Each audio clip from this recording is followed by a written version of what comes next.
Hey guys, welcome back to this channel. In this video, I'll be showing you guys how you can fix smooth slow motion not working. You probably just need to update your app. So to do that, go to menu, go to the more section and go to the version.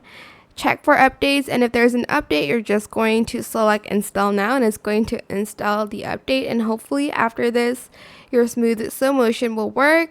Now it's required to be a pro account.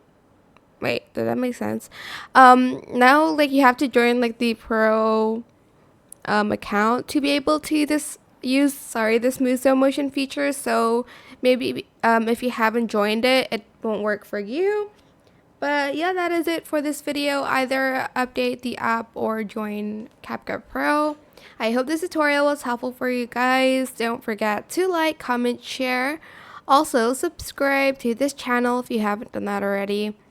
If you have any more questions about this video, just leave it in the comment section down below. I will try my best to answer them all for you guys. And if you found this video helpful, please click the thanks button as well. That is it for this video. Thank you so much for watching. Bye.